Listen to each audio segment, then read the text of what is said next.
Hi అండి. ఈరోజు నేను తెలంగాణ రాష్ట్రం సూర్యాపేట జిల్లా మేలచెరు మండలం రేవూరు గ్రామంలో ఉన్న శ్రీ నీలంపాటి లక్ష్మి అమ్మవారి దేవాలయం దగ్గరకొచ్చాను. చూద్దాం. సూర్యాపేట జిల్లా మేలచెరు మండలం రేవూరు గ్రామంలో వేంచేసి ఉన్న శ్రీ నీలంపాటి లక్ష్మి అమ్మవారి చరిత్ర ఎంతో విశిష్టమైనది. ఈ క్షేత్రం భక్తుల పాలిట కల్పవల్లిగా విరజిల్లుతోంది. పురాణ గాథల ప్రకారం అమ్మవారు ఇక్కడ స్వయంభూగా వెలిశారని భక్తుల నమ్మకం. పూర్వం ఈ ప్రాంతం దట్టమైన అడవులతో నిండి ఉండేది. గ్రామంలో స్వయంగా వెలిసిన శ్రీ నీలంపాటి లక్ష్మీ అమ్మవారి దేవస్థానం. ఇది మా సొంత భూమి.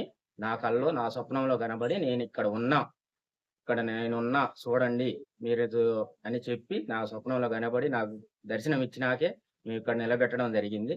నిలబెట్టి గత 14 సంవత్సరాల నుంచి మా వంశం వల్ల మేమే చేస్తున్నాము.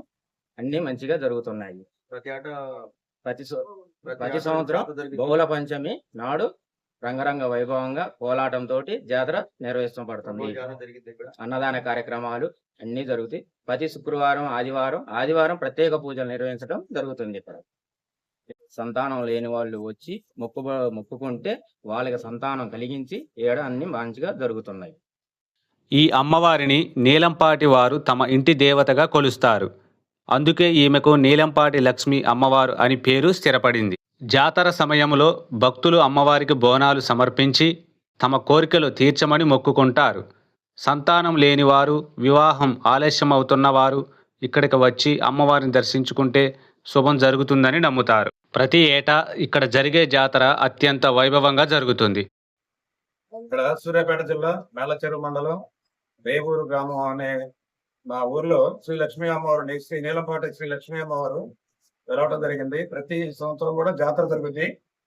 ప్రతి ఆదివారం కూడా మేము భజన చేయడం. భక్తుల నమ్మకం ప్రకారం అమ్మవారిని దర్శించుకున్న వారు తిరుగు ప్రయాణంలో వెనక్కి తిరిగి చూడకుండా వెళ్లాలనే ఒక ఆచారం కూడా కొన్ని ప్రాంతాల వారు పాటిస్తుంటారు. 15వ శతాబ్దంలో గుంటూరు జిల్లా అడిగొప్పుల నిదనంపాడు గ్రామంలో జన్మించిన నీలంపాటి లక్ష్మి అమ్మవారు భక్తుల కోరికలు తీర్చే తల్లిగా కొలవబడుతున్నారు.